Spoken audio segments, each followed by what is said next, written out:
Ora vivam! Bem-vindos ao Pergunta Simples, o vosso podcast sobre comunicação.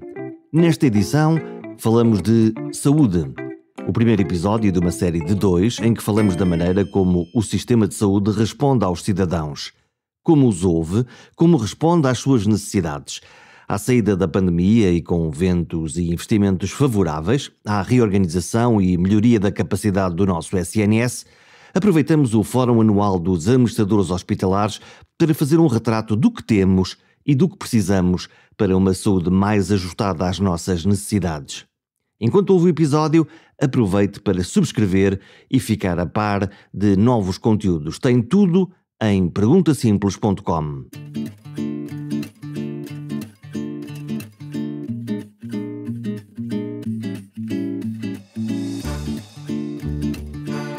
Durante 15 meses, a saúde esteve a braços com a mais grave crise dos últimos anos. A pandemia de Covid-19 testou até ao limite a capacidade, a resiliência e a agilidade do Serviço Nacional de Saúde. No centro desta resposta estiveram os hospitais, que tiveram de se reinventar praticamente em tempo real. Circuitos de doentes, urgências, internamentos e cuidados intensivos, os limites foram quase elásticos, mas não infinitos, e as dores foram também sentidas. Com o Covid-19 em fase de controlo, com incidência baixa e imunidade crescente, graças principalmente à gigantesca campanha de vacinação em curso, sobra o futuro.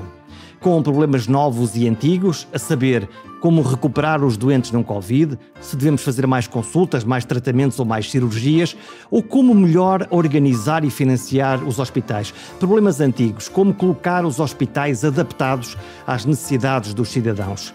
Num país a envelhecer, com doenças crónicas a somar, mas com uma cada vez mais e melhor resposta, quer na tecnologia, quer na inteligência dos dados ou inteligência artificial, isto tudo num contexto de financiamento apertado e de permanente debate sobre a sustentabilidade. Sustentabilidade do SNS, sustentabilidade dos hospitais, sustentabilidade de todos os parceiros da saúde. Este é o Pergunta Simples, é um podcast, hoje também um webcast sobre comunicação.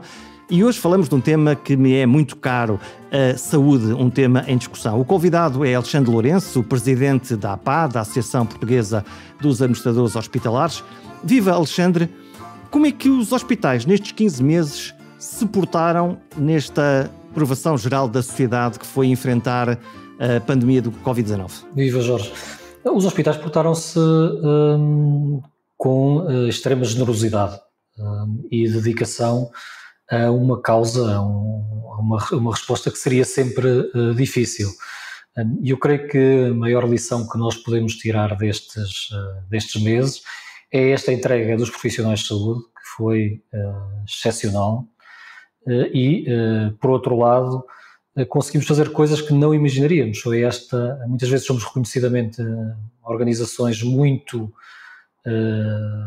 pesadas, muito difíceis de mover, e fomos capazes de ser plásticos para responder a uma nova ameaça, algo que nós não conhecíamos. Contudo, também demonstramos a nossa fragilidade, porque se efetivamente conseguimos dar a resposta necessária à evolução da pandemia, com alguns pontos mais negativos, quando tivemos maior pressão, numa forma genérica, a verdade é que nós, com o redirecionamento de recursos para a Covid-19, deixámos muitos doentes para trás. A nossa atividade regular ficou para trás. E se nós tínhamos tempos de espera, listas de espera muito elevados no pré-pandemia, evidentemente hoje acabamos por ter muitos doentes em espera e muitos doentes, aliás, e problematicamente que nem sabem que têm necessidade de obter cuidados de saúde, porque acabaram por não ser sequer identificados para início de tratamento, não foram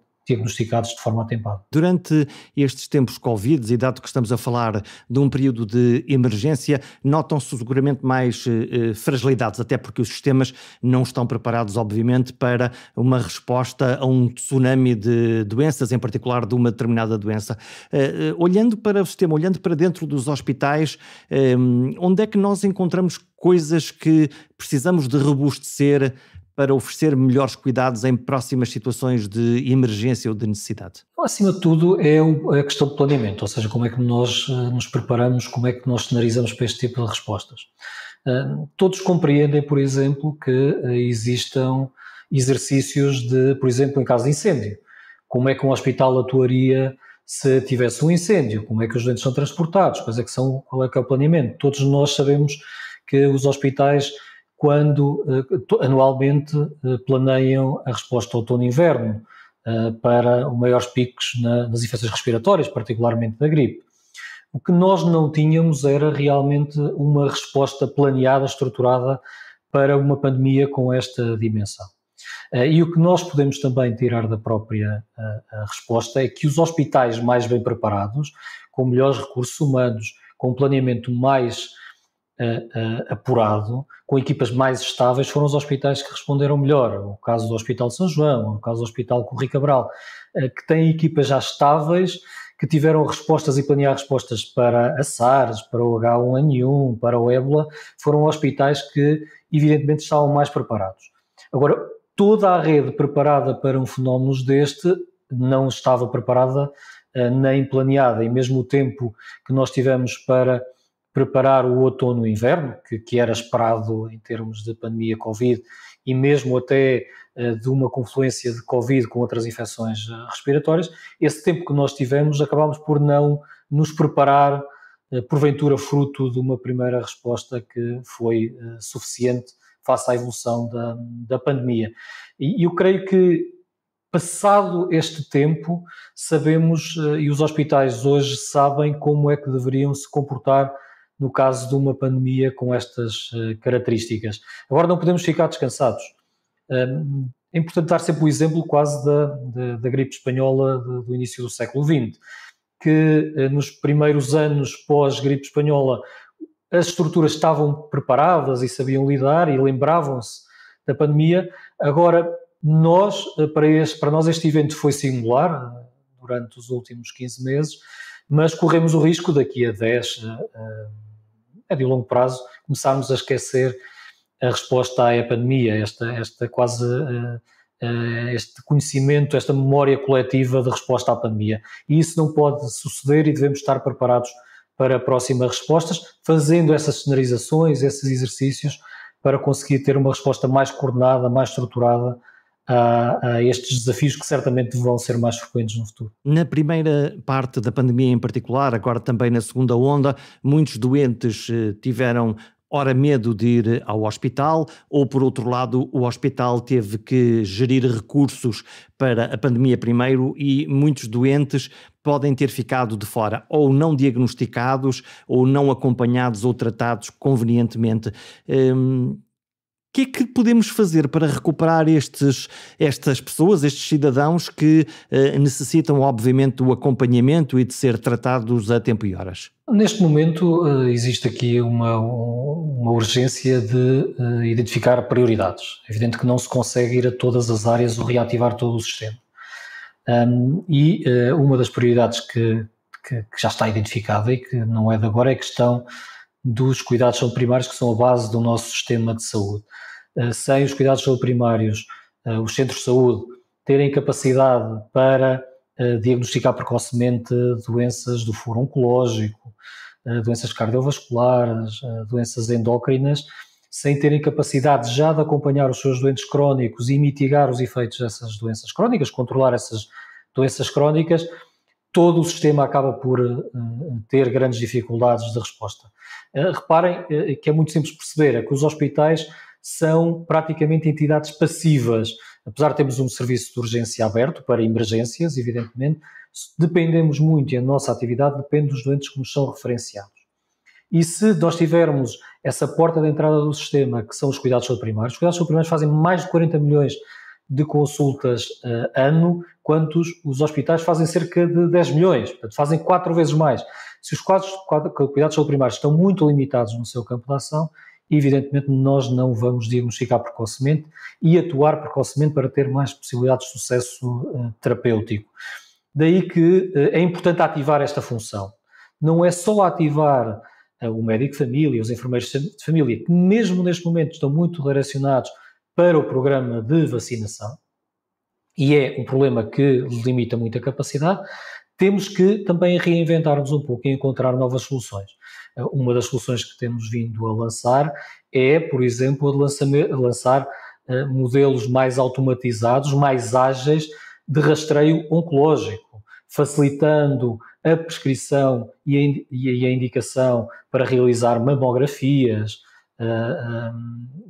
ou outro tipo de exames nestas áreas, enviar estes doentes imediatamente para laboratórios que possam fazer estes exames, laboratórios ou clínicas de radiologia, e depois imediatamente fazer esta referenciação para os hospitais. Este tipo de instrumentos pode agilizar em muito a identificação precoce de muitas patologias e de imediatamente referenciar estes doentes para os hospitais especializados, ou seja, evitando e encurtando o prazo de tempo mediado entre uma ida ao médico de família, a ida à clínica, depois voltar ao médico de família, depois voltar a fazer a referenciação para o hospital, ou seja, evitar aqui grande parte do percurso.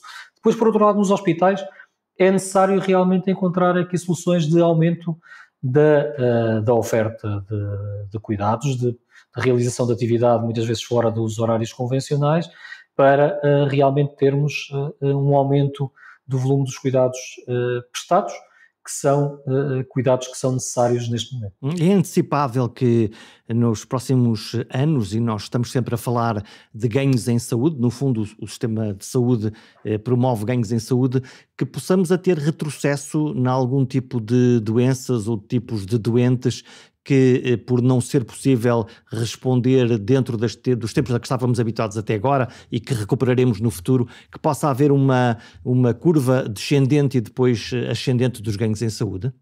É claro. Esperança média de vida e tudo o resto. É por demais evidente que mesmo com a Covid vamos ter uma redução da esperança de vida e mesmo também uma deterioração de muitos indicadores relacionados com outro tipo de patologias, o aumento de morbilidade e aumento de mortalidade, é claro. Aliás, nós já tivemos indicadores ao longo do ano de mortalidade excessiva, não explicada pela infecção, diretamente pela infecção Covid.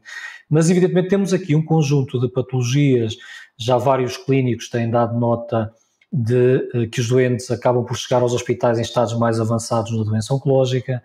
Temos indicadores já a nível europeu também de falta de acesso a cuidados para doentes com tuberculose, quer diagnóstico, quer de início de tratamento, mesmo falhas de tratamento para doentes com tuberculose multiresistente.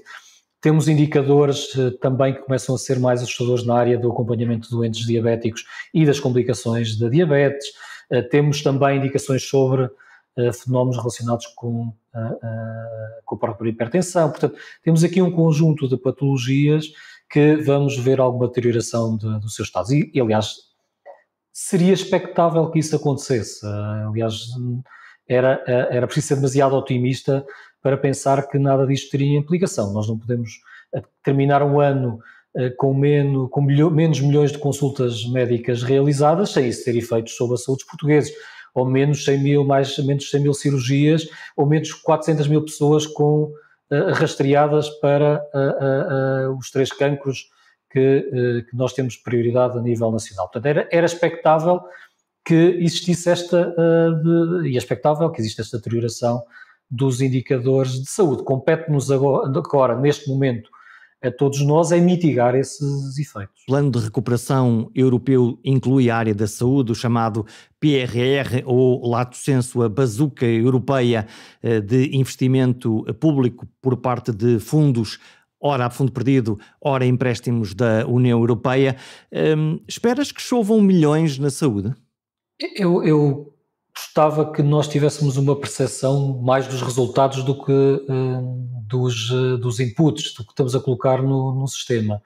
E seria mais importante nós conseguirmos perceber que com este investimento o que é que nós vamos conseguir no final. Que impacto é que isto vai ter na saúde dos portugueses? No plano de resiliência existem aqui várias áreas de atuação. Eu destacava a questão da saúde mental, que é realmente relevante, mas há uma crítica que nós temos vindo a fazer, que é do facto do plano apresentado ser uma súmula dos investimentos não realizados nos últimos anos, não perspectivando a necessidade de redefinir o modelo de cuidados. Nós, em 2021, enfrentamos desafios bastante diferentes dos desafios que enfrentávamos no ano 2000. E isso é perceptível para todos. A sociedade alterou-se muito, a nossa forma de viver, a nossa forma de encarar a nossa vida social. E é daí que nós devíamos estar a preparar um sistema de saúde projetado para o futuro, focado na digitalização, na prestação de cuidados de saúde de uma forma remota, mais perto do domicílio, baseado na medicina de precisão, na prevenção e não nas estruturas de cuidados agudos. E essa resposta não é dada por este plano. Como estás a dizer, é que nós vamos aplicar uma receita antiga para necessidades antigas, tentando aplicá-la agora, quando nós, de facto, deveríamos estar a pegar neste dinheiro do PRR e a refundar ou a reformatar toda a maneira como o sistema de saúde responde aos doentes e aos utentes? Nós temos uma oportunidade única de refundar o sistema. Todos os portugueses percebem que toda a sociedade à sua volta alterou-se de uma forma dramática. A nossa relação com o setor do retalho, a nossa relação com a banca, com um conjunto de serviços modificou-se de uma forma dramática nos últimos 20 anos.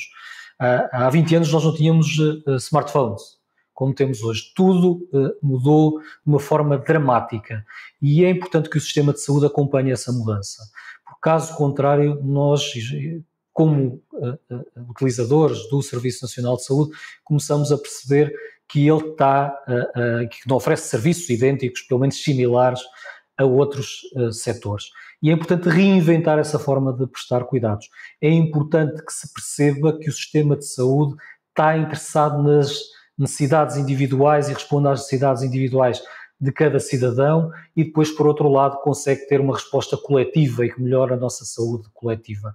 Grande parte dos desafios do futuro passam essencialmente pela alteração da forma como nós lidamos com a nossa saúde individual e como é que respondemos de uma forma coletiva a estas necessidades. Mesmo a questão da transformação digital, que muitas vezes é vista quase como instrumental, ela no sistema de saúde do futuro não é instrumental. Ela vai fazer parte core da forma como nos relacionamos com o sistema. E a expectativa criada para este nível de investimento era que nos apoiasse a criar esse novo sistema de saúde focado nas necessidades das pessoas.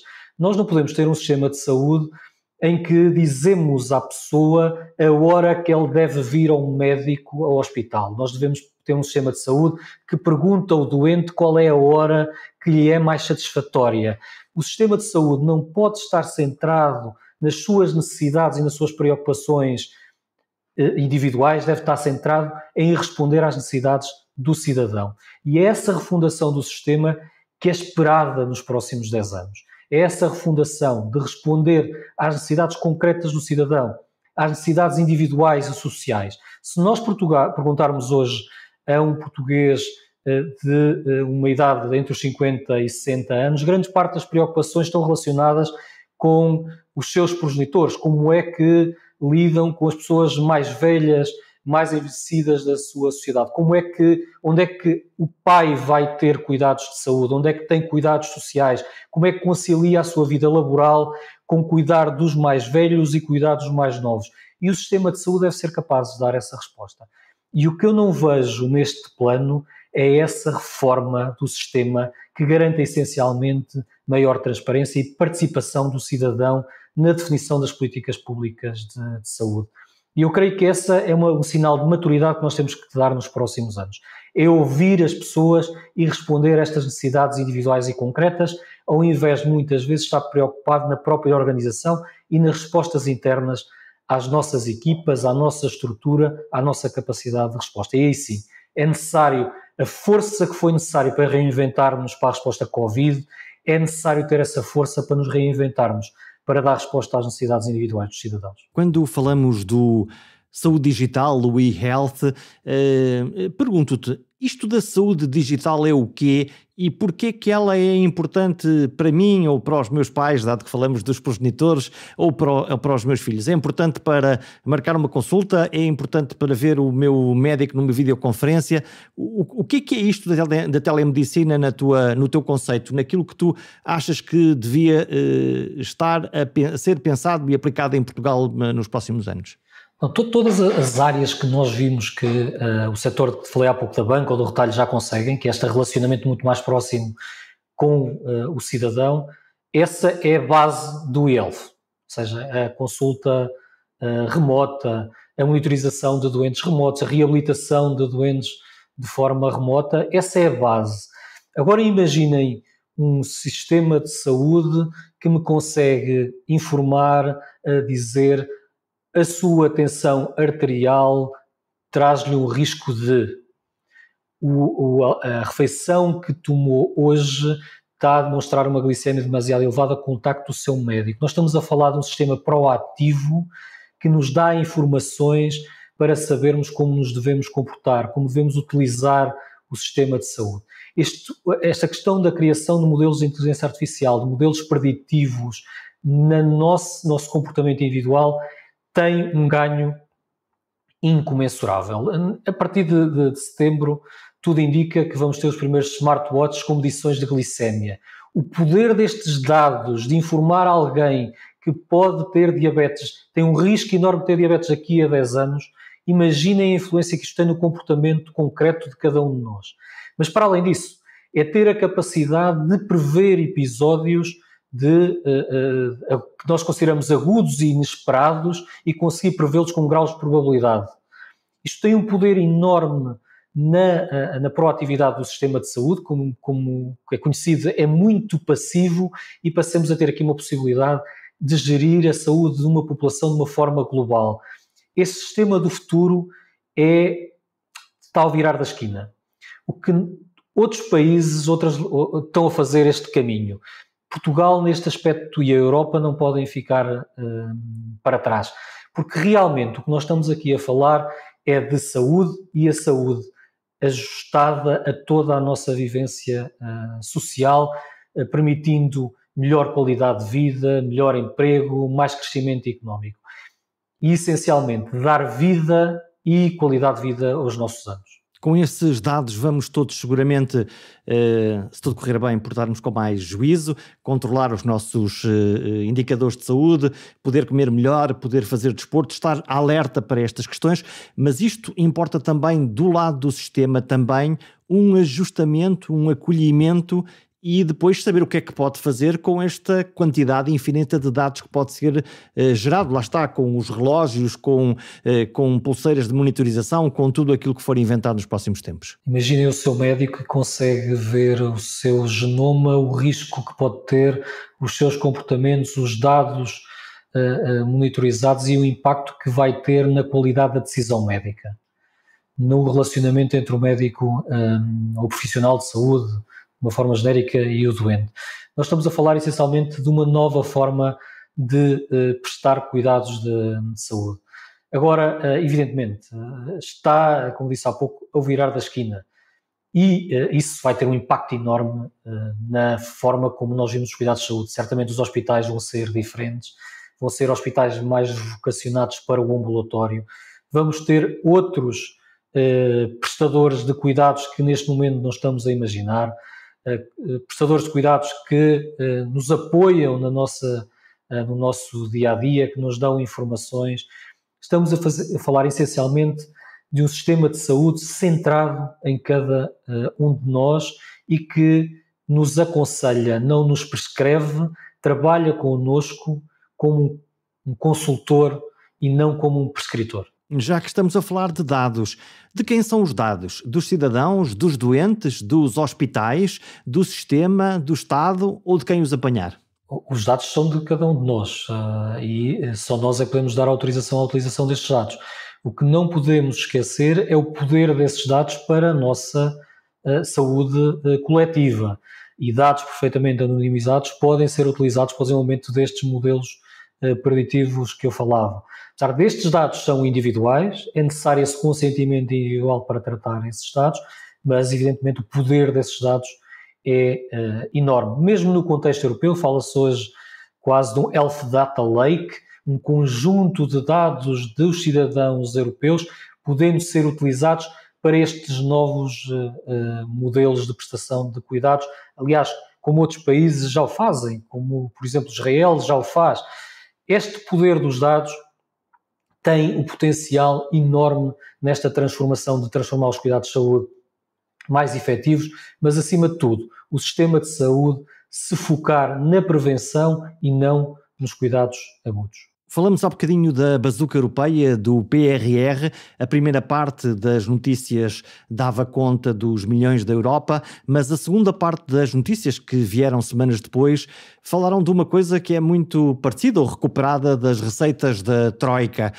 No fundo, necessidade de reorganização hospitalar, concentração de serviços, nomeadamente de urgência e talvez outros, e também de controlo financeiro. Isto na tua cabeça quer dizer o quê? Quer dizer restrição financeira? Quer dizer apertar o cinto outra vez, de uma forma muito clara e direta? Está mais relacionado com o foco que se dá ao tema do que da necessidade. O equilíbrio económico-financeiro está sempre presente. Muitas vezes nós podemos, é como nas nossas vidas pessoais. Hoje vou gastar mais neste jantar, mas amanhã o meu almoço vai ser mais comedido. E eu creio que aqui é um bocadinho isto. Nós vivemos aqui um pouco ciclicamente, quase ciclotímicos. Agora esbanjamos, agora poupamos, em vez de ter uma política transversal que assegure sempre esse equilíbrio. Este PRR, mais uma vez, mesmo nestas medidas, revisita e recupera medidas que são discutidas, evidentemente, há mais de 10 anos e que muitas delas estavam elencadas no memorando de entendimento do Programa de Ajustamento Económico-Financeiro. O que me parece aqui é que falta-nos aqui uma parte. É que estes desafios que nós enfrentávamos há 10 anos, hoje estes desafios estão diferentes e nós continuamos a recuperar as medidas do passado. Nós hoje devíamos estar a pensar na resposta da rede hospitalar nesta lógica já da transformação digital, no desenvolvimento dos cuidados remotos, não de uma lógica infraestrutural como ali está exposta. E é essa falha, é essa falta de ambição que é retratada recuperando medidas, e que isso é preocupante, é recuperando medidas do passado, quando hoje podíamos estar a assegurar os mesmos efeitos com medidas viradas para o futuro. Os administradores hospitalares estão, quando falam do financiamento, preocupam-se, e é voz corrente, falar de duas coisas. A primeira é da sua capacidade ou da sua autonomia para poder contratar recursos humanos ou para fazer escolhas se é uma determinada estratégia ou outra, por um lado, e por outro lado a questão do financiamento, que é o pagar aquilo que é justo, a melhor maneira de pagar uma determinada coisa. Estas questões da autonomia e em particular depois do financiamento, de um pagamento quase, ou de um orçamento não por valor histórico, mas associado à capacidade de gerar bem em saúde ou ganhos em saúde, é uma questão que já está resolvida? Não é uma questão que nem está resolvida do ponto de vista teórico, nem do ponto de vista prático. A questão da autonomia não existe ninguém com bom senso que acredite que as restrições de autonomia que nós assistimos nos últimos anos tenham efeitos positivos. Então porquê é que elas duram? Essencialmente porque são úteis para quem as implementa. Porque esta forma de gerir um orçamento é útil do ponto de vista do tesoureiro, do contabilista. Não são úteis para o sistema, para os resultados do sistema, nem para os resultados que o país pretende atingir, mas são úteis para quem ocupa a pasta do tesoureiro, porque chega ao final do ano e diz: eu cumpri com a meta, mesmo que não tenha cumprido. É que esta forma de gerir, essencialmente com uma tentativa, de um lado restringir a despesa por uma restrição de tesouraria, chega a uma conclusão, é que evidentemente em termos de caixa só se gasta o que se pagou. Nós podemos e chegamos ao final do ano com um conjunto de dívidas, mas na prática, para a avaliação das finanças, só conta o que se desembolsou. E este é o erro basilar desta abordagem, sendo que tem efeitos perversos e cria incentivos perversos a todo o funcionamento do sistema. Aliás, se houve alguma coisa que logo no início da crise pandémica, que foi tomada como chave, que foi chave para toda a resposta ao longo dos últimos 15 meses, foi a libertação da possibilidade dos hospitais, e digo libertação no sentido claro da palavra, que os hospitais foram libertos para poder contratar profissionais de saúde. Se isso não tivesse acontecido em fevereiro de 2020, teríamos tido dificuldades imensas, ou muito maiores dificuldades em responder à pandemia. Por outro lado, a questão do financiamento é uma questão bastante complexa, que foi abordada já em várias fases do nosso desenvolvimento do Serviço Nacional de Saúde, que devo dar nota que sempre existiu um consenso alargado na separação do que é a prestação de cuidados e do que é o pagamento de cuidados, principalmente dos dois grandes partidos representados na Assembleia da República, pelo menos desde o início dos anos 90, contudo, nunca existiu passo para permitir essa separação do pagador-prestador e garantir eminentemente uma política ágil que permita criar incentivos para um aumento de eficiência do sistema. Aliás, vimos até esta discussão hoje polémica sobre as parcerias público-privadas, que na prática tem uma separação clara entre quem paga e quem presta, sendo que naquele caso estamos a falar de uma gestão privada de um hospital público. Ora, o que os hospitais têm vindo a pedir ao longo do tempo é um modelo desses para gestão direta do Estado e que não têm garantido. Portanto, não é surpresa que o relatório do Tribunal de Contas venha dizer que as PPPs são mais eficientes. Sim, são, porque têm instrumentos muito melhores, de maior agilidade do que os hospitais em gestão pública do Estado. Quão distantes estamos nós da implementação de um pagamento de prémios ligados ao valor, aquilo que chamam os value and outcomes, estou a usar duas palavras em inglês, mas que no fundo são o pagamento em função do valor criado para o sistema de saúde, nomeadamente as tecnologias? Para todos percebermos, estes conceitos começam a ganhar alguma robustez na primeira década deste século, principalmente naquela ideia de que o que nós mensuramos e o que pagamos nos serviços de saúde são subprodutos, ou seja, estamos a pagar algo que não é um produto final, e começa a existir, do ponto de vista teórico, um conceito que nós devíamos remunerar, não uma cirurgia, não uma consulta, mas o ganho que nós temos na obtenção dessa consulta. A isso chamamos valor. Que valor é esse? Que valor acrescentado é esse? É a pessoa recuperar o seu estado de saúde, é a pessoa não adoecer, é a pessoa ter mais autonomia. Essa remuneração do valor é interessante do ponto de vista teórico, tem dificuldades de implementação do ponto de vista prático.